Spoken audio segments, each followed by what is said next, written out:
Support for this podcast has been provided by Alliance Bernstein Investment Management and Research, making money meaningful. And one day I get a phone call just on my way to the army to get enlisted to a combat unit. And the phone call says, hello, you got accepted to the intelligence force. We cannot give you further information at the time. And don't go on the bus to combat unit, just wait for us. This is Startup Stories from the Startup Nation. My name is Yigal Marcus. Thank you for joining us. In this podcast, we'll meet the entrepreneurs who have personified the economic miracle known as the Startup Nation, the State of Israel. We'll learn about the culture which helped incubate them and their ideas. We'll learn of their successes and, of course, their failures. And we'll explore why it is that Israel develops some of the leading innovators of our time. Famed author Stephen King once said, "Talent is cheaper than table salt. What separates the talented individual from the successful one is a lot of hard work." In this episode, we will meet someone who was an admitted failure in school, but had the sheer, unadulterated talent to do great things, and then worked his butt off to actually do them. Gil Dabah is not the story of an entrepreneur who sold his company for hundreds of millions of dollars. Not yet, at least. Instead, Gil's story exemplifies the importance of persistence when building a company, or, quite frankly, trying to accomplish anything in life. As you will see, Gil loves to hack things. His company, Northbit, made international news when they successfully hacked the Android operating system, revealing a security vulnerability in 95% of Android devices. Now, Gil is one of the good guys, and he hacked the system in order to expose a flaw. He then created a solution around it. Gil eventually sold Northbit to renowned augmented reality startup Magic Leap for a lot of money. But the story of Gil Dabah and Northbit really begins much earlier, when Gil was a child struggling in school, but infatuated with computers and coding. And his sheer talent and persistence made all of the difference in his career. We're here with Gil Dabah, the founder of Northbit and a serial entrepreneur, someone who made the news for all sorts of interesting reasons earlier in his career. We're going to get to that in a few minutes. But first, Gil, thank you very much for joining us. We really do appreciate you joining us here today and sharing with us your story. Tell us a little bit about yourself. Where were you born and where'd you grow up? So hello everybody. I'm Gil. Actually, it's Dabah, if we have to say it in Hebrew. Yeah, you tell my listeners to pronounce Dabah. Exactly. So I grew up near Tel Aviv in Ramat HaSharon. I'm 35 years old, and at only the age of 26, I moved to Tel Aviv. Before that, I was only at my parents'. And moving to the big city is really different, even though I lived all my life only 10 minutes away, but it's a bubble on its own. Actually, today, I read an article that Tel Aviv was ranked 18th in the world in terms of high tech. Yeah, it makes sense. I thought it might be even ranked higher because we have many startups here in Israel. So, but that's maybe a good place to start with. Anyway, as a kid, I found myself fascinated with Lego and electronics, and I used to disassemble all the electronics that my mother bought. And the funny thing, I could never build it back together, but but you still learn something about it. And only at the age of 9, where it was the Gulf War, in 1991 or something, or 2, I got my first computer, and I didn't do much about it. I mostly just played games. And my sister, at the time I hardly knew English, okay? So we need to remember it. And my sister was 2 years older, and she actually taught me all the DOS commands, how to use my computer. Which computer was it? Do you remember? Probably 286 or something. Okay. Nothing spectacular, just what we had back then in the market. It was very expensive, I remember that, like maybe 10,000 shekels or something. Wow. Not something that every household can allow themselves. So how old were you at that point? 9. Yeah. 9. Wow. Yeah. Okay. And I fell in love with DOS, and saying DOS is weird, It's not. There is nothing to fall in love with like command line and black screen. But what I mean is about like the commands and how the computer works. And at that time, I decided that I want to learn computer programming languages. I don't even know why. I was just drawn to it. And I went to some shop near my house, and I asked for basic, like it's not even Visual Basic, it's just basic. Literally the most basic language out there at the time, maybe even for today. And I found 3 books. It was a series. And I started reading them and playing around with it. And this is where I realized it's fun. And it brings creativity. I didn't do much at the time. I didn't code any games or anything like that. I was too small for that maybe. But I was fascinated with the endless options of what you can code. And that drew me even stronger and harder into computers. And then at the age of 12, I started going to a computers club. It was literally at the end of my road where I lived. And apparently the guy that was teaching this course, he was the guy who wrote the basic books that I bought like a few years earlier. So that was a funny closure. And I started learning Turbo Pascal, or just Pascal, that's the name of the language, which is it's something nice to learn. Nobody really uses it for anything commercial, like serious commercial applications. But again, we need to remember I was 12. And this is where maybe part of me, I call it the competitor, like I like to compete with people about stuff. And when you're in the computers club and you see these kids doing like cool graphical either games or demos and stuff like that, you say, wow, like now I want to do the same. It looks awesome. And then you need to sit down and to learn how you do the stuff that they did, and they were a bit older, some of them, and I just needed to work harder to get my skills better.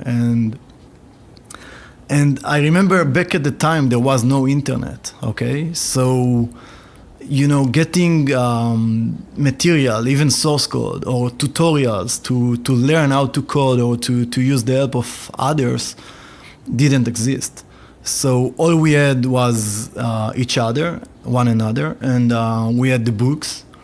And then there were these weird CDs, like CD-ROMs, that came with lots of random source code about whatever, some boring stuff, but here and there I could find something that was relevant for graphics programming and stuff like that. So you were actually attracted more to graphics programming than you were to just databases or... Exactly. And the reason I cared about graphics, because the dream was to do games like Warcraft and stuff like that. So as a kid, my dream was I want to grow up and go to work at Blizzard.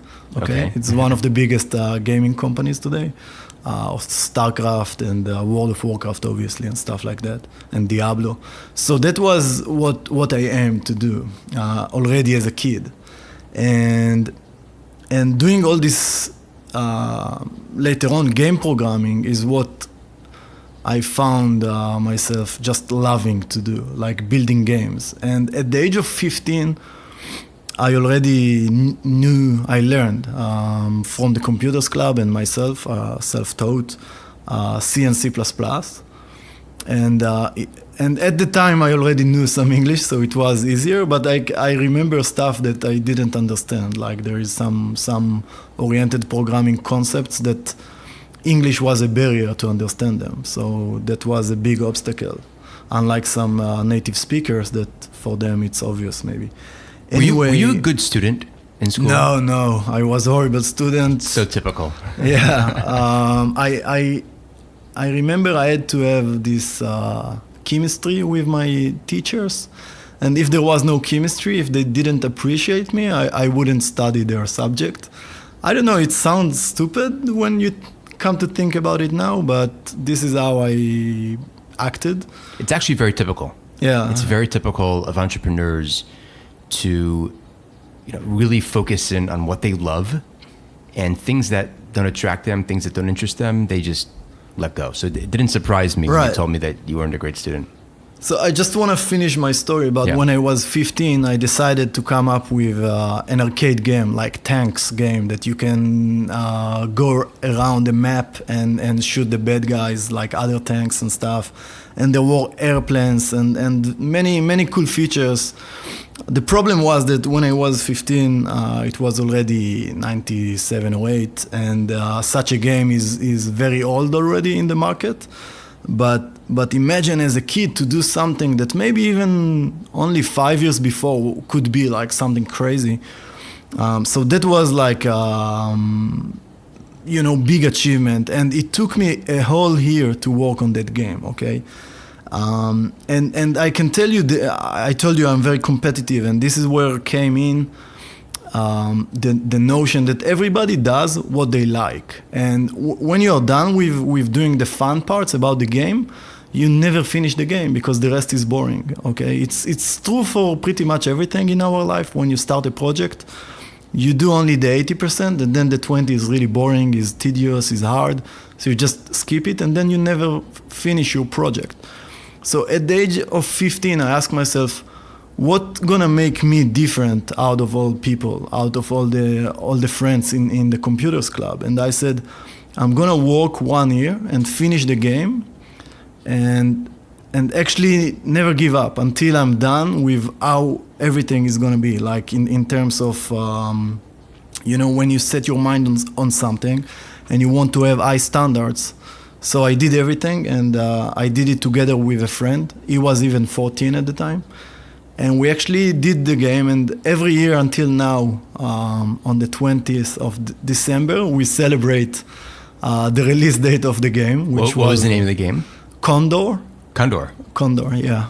Did you sell it, or did you just actually let people play it? Or? That's surprising. Some freeware companies at the time sent me an email asking if they can sell it or something, but I told them no way, because I didn't do it to make profit, right? God forbid. Yeah. So that was the time that I knew, okay, I can do long projects, and I really love coding, and maybe, or not maybe, this is what I want to do the rest of my life, just coding, And at the age of 18, actually before that, at the age of 16, I got a project together with the other friend I was coding with, to do for some entrepreneur that was already successful in Herzliya Pituach. That's the first city of high-tech scene in Israel. So the guy told us he has this vision to do a Visio kind of application. Visio is one of the applications one of the tools that you get inside the Office package of Microsoft. It's like a project management tool, right? No. That's the one like, drawing around how a house will look. I got it. Okay. Or stuff like that, or connecting network components to each other, so you can draw the whole corporate network, the layout, the topography, and things like that. So it's very graphical, and you just drag and drop objects, and then you can connect them and stuff like that. So today Visio is really popular and used. So we did it also at the age of 16, 17, something like that. It at the time there was no Visio. So the guy said, okay, I'm going to pay you a lot.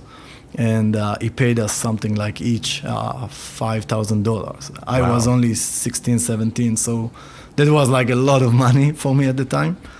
And we did it. Unfortunately, the project didn't take off. He didn't manage to sell it or promote it. So that was a bummer. But if I look at it today as my professional life, that I actually got paid at the age of, again, 16 and 17 for coding. That's awesome, you know, like the rest of my friends worked at McDonald's at the same time.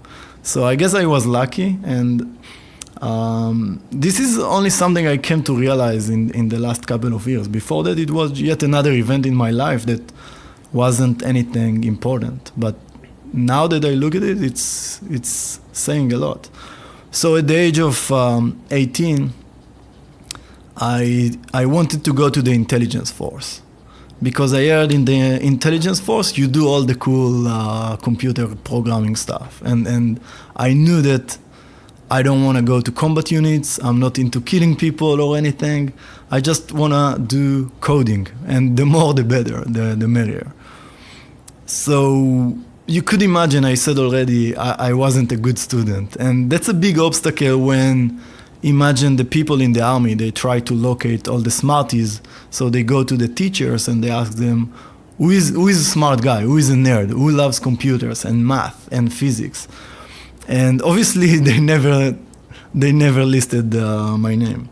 So what I did as a kid, I found people in the street where I grew up, and I knew to recognize the tag, you know, they have on the shoulder that as on the uniforms. The uniform, of course, they were soldiers, right?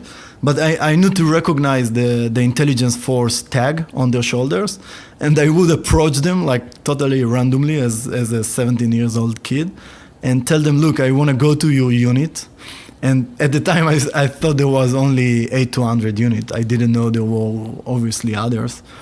And this is my ID and name, and please recommend me. Now, can you imagine a kid doing that? That's so weird, right? Now that takes guts. Yeah. That takes a lot of guts. I didn't, at the time, look at it that way. For me, there was no guts. Like, it's not like eating up on a girl or something like it. It's just like, this is my goal, I need to reach it, and now you need to approach people to vote you, or whatever the way the system works. So you were determined to get into 8200 originally. Right. And the people that you met were in 8200. No, I never met anybody there before. Actually, I don't even know how I knew about 8200 unit. Maybe from the newspapers or asking around, or maybe grown-ups told me this is the best place in the army for computers or something like that. I never knew what they do there or stuff like that. I only knew they need coders, and I'm a coder, and this is a great fit. So what happened next? Yeah, so eventually I got asked for interviews for intelligence force. At the time, again, I didn't know which unit it's gonna be. And I did okay. Normally there are questions about mathematics, physics, and computers, and I'm bad at mathematics and physics. I mean, maybe better than most people would say, you know, but I don't consider myself any good there. But in computers, I could strike a good score, you know. And then in July, just before I got enlisted, I'm getting a post mail saying you got accepted to the intelligence force. Now, you don't know anything else. You don't know whereabout you're going to be. And when you say intelligence force, was that you did an 8200 or no? That's the point. They don't tell you. They tell you nothing. Right. It's pure secret, you know. Jeez. So that must be hard. but I was encouraged that probably, again, in the intelligence force there are many units, but there is at the time what I knew was only 8200 that is relevant for my skills. Okay, so that was the 1+1 that I made then, and then I was abroad when this mail arrived, and once I got back home, I called the intelligence force interviewing place for pre-soldiers kids or something like that, and asked them, is it true that I got accepted? And they told me, wait a sec, please give us your ID. And I'm telling them my ID. And after a few seconds, we are seeing you on the computer that, I don't know, no, you're not, you didn't get accepted. And I'm like, but what? I got an a mail saying that I got accepted, and yeah, probably a mistake or something. And this is where, at the time, I didn't know the IDF very well. But, like every big organization, there is always some chaos inside the system. And, of course. And that was part of it.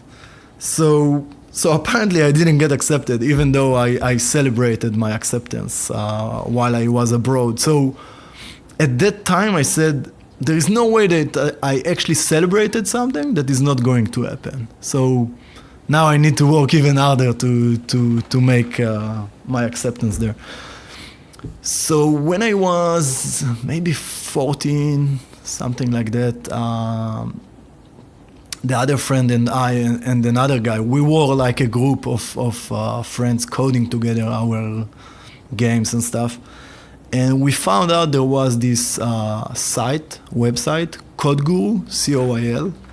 So CodeGuru was allegedly just a normal website to host competitions for computers geeks. And we never knew who is hosting this and what's the point, but we loved it because it was in Hebrew and they asked many software coding questions, programming, and again, physics and math and stuff like that. So we participated in all the competitions. And apparently at one day, I'm already saying, the outcome, but eventually I got into the unit. And eventually what happened is that on the CodeGuru website, except from the tests that were hosted there was a forum. And the forum hosted some questions that some guy used to write there. We didn't know who was the guy at the time, obviously. But he was asking a specific question to do something in the assembly language, which is like a machine programming language. Most people find it the harder. I find it the easiest. Maybe that's why I love computers as well. It is really so basic, like basic commands that you talk the same level to the processor. This is the actual commands that the processor, the CPU, actually executes. And I find it easy and compelling. And he was asking to do some application there. And he said the number of I'm trying not to go too much technological, but just to say that there was some metric which according to it, he could measure the success of the application. Okay, it was the size of the application.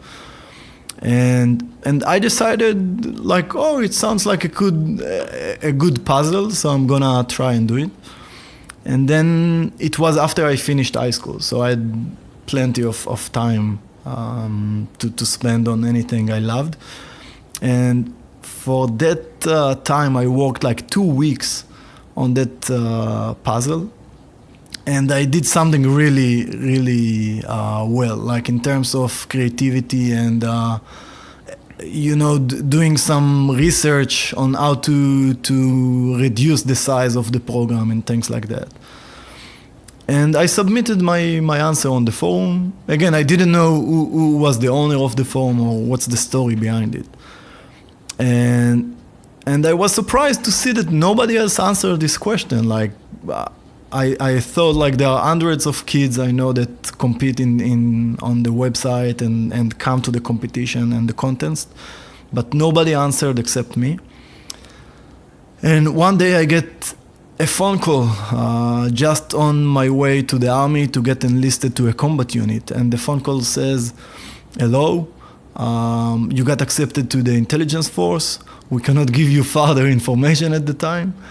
And don't go on the bus to combat unit. Just wait for us in the enlisting camp, the Bakum." And I was, okay, that's okay. Like, you want to give me more information? No, not at the time, and goodbye. And that was like a weird call. Imagine you're a kid, you're just standing at the base where everything starts in the army, and they tell you, don't listen to the people who are going to shout at you to tell you, get on the bus. Get on the bus, and you tell them like, no. That's not a good way to start your army. Exactly. And the army is very hard on people, like especially at that time, because they try to break the spirits of people. Like, this is serious stuff. You are now soldiers. You cannot do whatever you like, right? And then I'm coming and telling them, no, I'm not gonna go on the bus. So a week later, I started to understand the picture, and I was really accepted to the intelligence force. And I did the normal training of non-combat unit, which takes only 1 month. And then in that training time, I found more people to go to the intelligence force. So it was like finally breathing like a sigh, a good sigh that I know I'm on track to what my dream was. Which unit was it at the end? So apparently I got into this programming course, and at the time we realized that they can suck you in any unit. You cannot decide yourself. Actually, they decide for you. And they were connected to all the units in the intelligence community. So it's not only the intelligence force. And eventually I got into 8200. It was the end of, or the beginning of 2002. And at the time when I was in the course, I learned that there are even more units, and some of them even more secretive and maybe cooler. So then I was like saying, oh, bummer, I wanted to go the other unit. That's the competitiveness. Right. Yes. Yeah. So in the army, I loved it. We did software research mostly. Imagine, some people ask me, what is research? What does it mean in computers and stuff?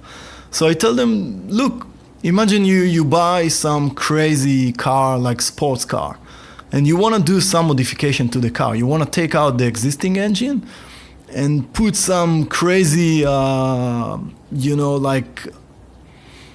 nitro turbo, whatever kind of engine, and you need to put it back into the car. But the car wasn't designed to be able to connect with that different engine. So somebody had to research, to learn how to connect the new engine with the existing car.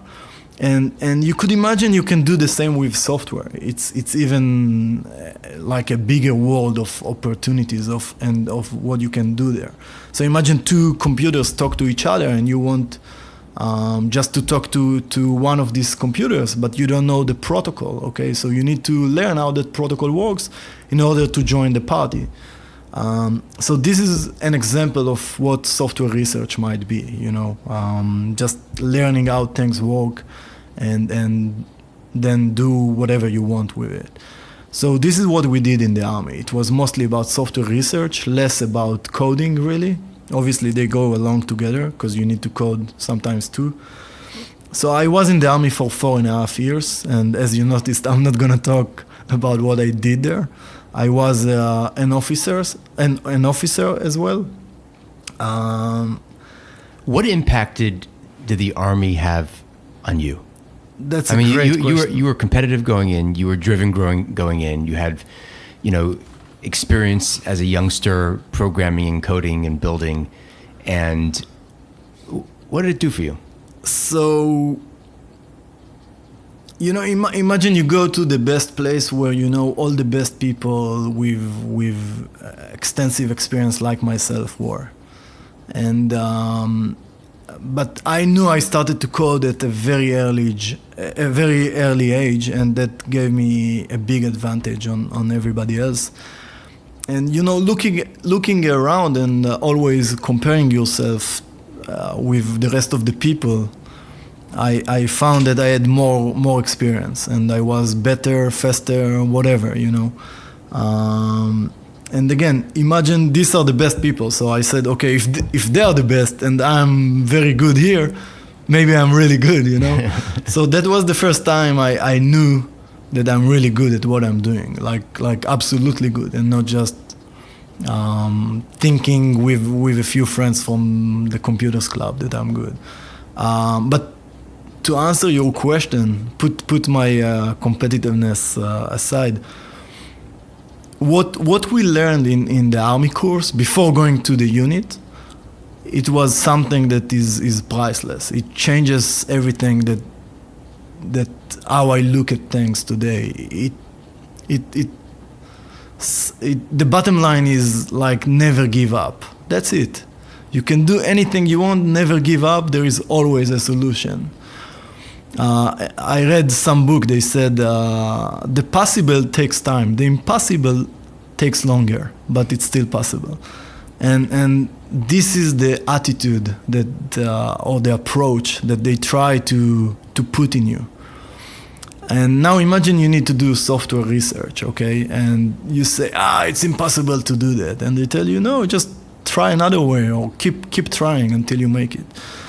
And the reason it's so important is because sometimes the goals and the task at end are so frustrating that you say, I'm getting tired, I cannot do it. It's more about like mental game, And then you remember, wait, but I'm wired to never give up, so I'm not gonna give up, and eventually you make it, So I guess in the army I worked on a lot of research-oriented projects, and I had a good impact on the projects I worked on, and it was really fun. I really worked a lot, and I never cared about anything else. I just cared about more software, more coding, more research. So you finished the army in 2006, yeah. And you did what then?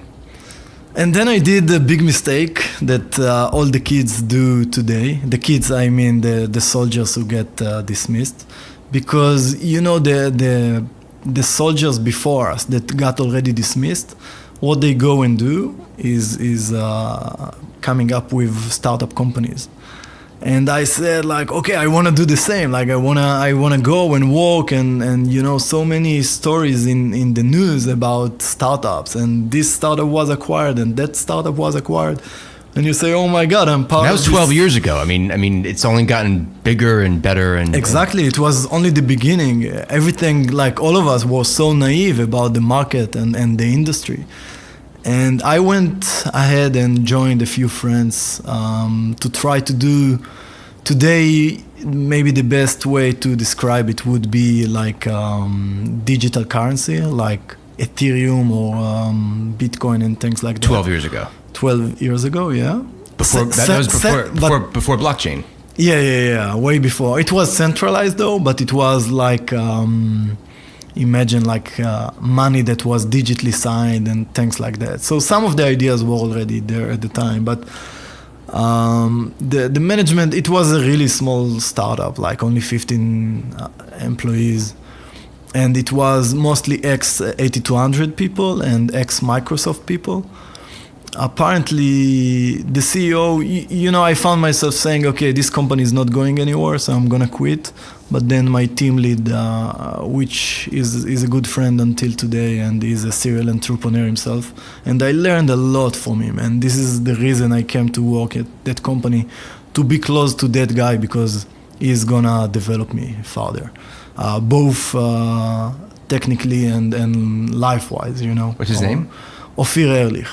Of Cloud and Duo fame, acquired by Amazon a few weeks ago. Yeah, so the CEO in my mind was maybe to say it gently, like not good, not selling the actual product. But I decided to stay 1 year longer. And after 2 years, I decided, okay, it's still not going anywhere, so I'm just gonna quit because I don't wanna waste my time. So I quit, and I started to travel the world. What I should have done maybe the first day after getting dismissed from the army, like everybody else is doing. But the good thing, the advantage was that I saved a lot of money. Working in tech, suddenly you find yourself with great salaries, and you don't know what to do with so much money. And you get a phone call from the banker, like saying, what do you want to do with the money? Because before that, I was getting the minimum. Yeah, but before that, you get the minimum wage while staying in the army longer than the basic period of time. So I started traveling, and here and there, I got phone calls from friends saying, can you just come and help us with this technical problem or that technical problem? And the funny thing, at the end of the year, I find myself going to the Israeli IRS, kind of, to work on my tax, because I found myself working at 3 places as an employee at the same time, not full time. Each place I came for a few weeks to work on something, but the way to pay me was using a payslip. And that's a big headache, apparently. So at the end of the year, again, I went to the IRS, the Israeli one, and I asked them, how can I sort it out? And they said, what's the problem? Just issue invoices to people. And then I found myself to become a freelancer. I was a freelance technologist. And, imagine most people, it's the other way around. They wake up one day, they say, I want to be a freelancer. I want to do, projects and help companies and stuff. But to me, it wasn't like something that I came up with on consciously. It just happened to me. So for a few months, I was doing projects all around, including the US. And then I decided it's time to make my mother proud. And I started to go to the Open University to learn linear algebraic and calculus at the same time. Now, the reason nobody's saying is taking both courses at the same time, but again, my friends from childhood who I talked about earlier, they're really good mathematicians. Mathematicians. Thank you. Yeah. So they told me, yeah, you're smart, you can do it. So I listened to them, and actually for the first time in my life, even though I set my mind on something, I failed both exams. And then I realized, look, I'm not working, which means I don't make any money. And I even pay to study. I don't even enjoy it. I never loved math like my friends do. And maybe my mother will be proud at another time, So I'm quitting. And imagine for somebody so competitive, to quit something, that was a bad feeling, to be honest. But I remember it as a crucial milestone in my life to say, you know what? Even if you set your mind on something and it doesn't feel good, and you don't need all the the outside forces that are there, you can quit, and maybe that's okay.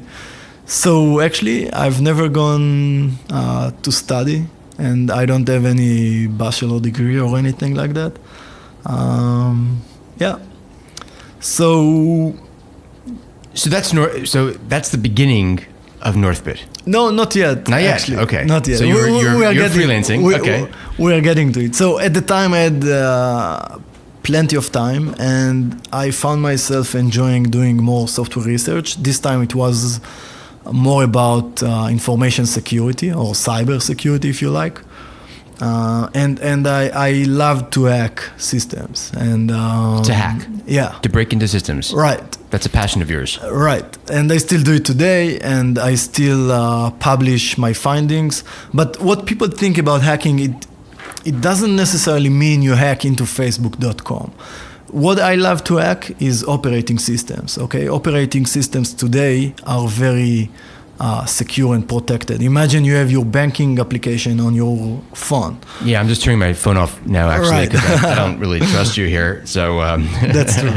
But again, imagine you have your banking application and you put your credentials into that application, and then you can log into your account and you could do some money wiring and so on. But in order for another application or a malicious application not to steal either money from your bank account or have access to your bank account, somebody very smart was there on the operating system side, designing the system to be secure for that way. So now you can totally trust your phone. So I love to go and to break that part, so they are not secure anymore if you get to run my application. So yeah, if I send you a link, don't use don't it. click on it.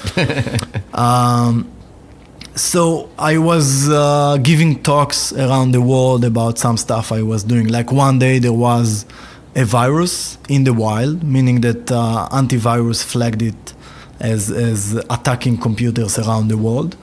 And the virus was exploiting some vulnerability, like some software bug or problem inside Internet Explorer, meaning that if I sent you a link and you clicked on it, and your Internet Explorer on your machine would navigate to my website, I completely at that time could compromise your whole computer. Open your microphone, turn on your camera or whatever, okay? Or just steal all the information. Today, maybe you know it as people do like blackmail you. They encrypt all your files and they tell you if you want to get your files back, just pay me in Bitcoin. That's ransomware, okay? So we found this virus, and I said, you know what, I can write a patch. I can actually write some application, a tool, that if you install it, you're going to be immune to that vulnerability. That was 2006 or 7, something like that. A very, very long time ago. So that patch actually got lots of press, and even Boeing contacted us. We were a group of the most, I would say, popular information security experts at the time, okay? So Boeing actually approached us and asked if they should install the patch, but we told them, look, probably you're big enough, you get support from Microsoft, don't use what we did, okay? It's working, but it's not for you guys. You have liability and stuff and support that you need to do or to get from Microsoft. But just to give you an idea of how much press it got. So apparently it reached some Israeli newspaper, and they said the Israeli software researcher, back then an enthusiast researcher, which always I find amusing because I do it professionally, but that's okay. So he wrote a patch for Internet Explorer. Now imagine there is a huge company, it's called Microsoft, they own Internet Explorer, and this guy is writing a patch faster than they did.